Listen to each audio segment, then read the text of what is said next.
Mr. President, I do want to drill down on something you both brought up.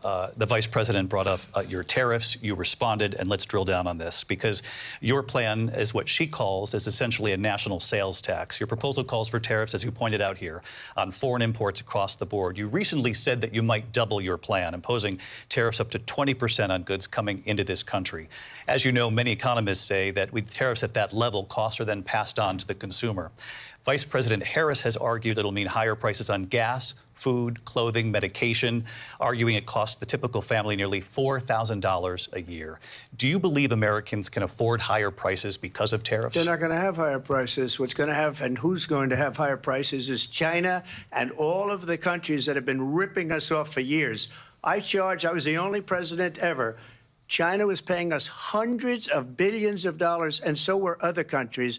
And, you know, if she doesn't like them, they should have gone out and they should have immediately cut the tariffs. But those tariffs are there 3.5 years now under their administration.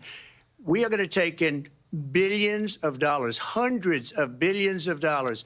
I had no inflation, virtually no inflation. They had the highest inflation perhaps in the history of our country, because I've never seen a worse period of time. People can't go out and buy cereal or bacon or eggs or anything else.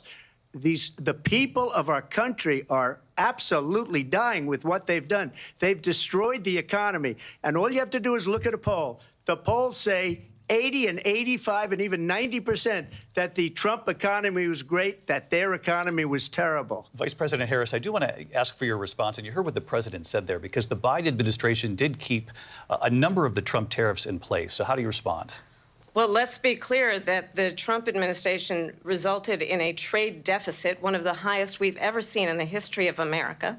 He invited trade wars. You want to talk about his deal with China? What he ended up doing is, under Donald Trump's presidency, he ended up selling American chips to China to help them improve and modernize their military, basically sold us out, when a policy about China should be in making sure the United States of America wins the competition for the 21st century, which means focusing on the details of what that requires, focusing on relationships with our allies, focusing on investing in American-based technology so that we win the race on AI, on quantum computing, focusing on what we need to do to support America's workforce so that we don't end up having, on the short end of the stick, in terms of workers' rights. But what Donald Trump did, let's talk about this, with COVID, is he actually thanked President Xi for what he did during COVID. Look at his tweet.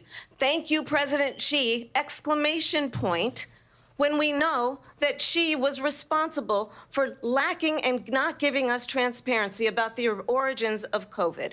President Trump, I'll let you respond. First of all, they bought their chips from Taiwan. We hardly make chips anymore because of philosophies like they have and policies like they have. I don't say her because she has no policy. Everything that she believed 3 years ago and 4 years ago is out the window. She's going to my philosophy now. In fact, I was going to send her a MAGA hat.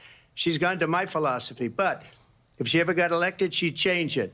And it will be the end of our country. She's a Marxist. Everybody knows she's a Marxist. Her father's a Marxist professor in economics, and he taught her well.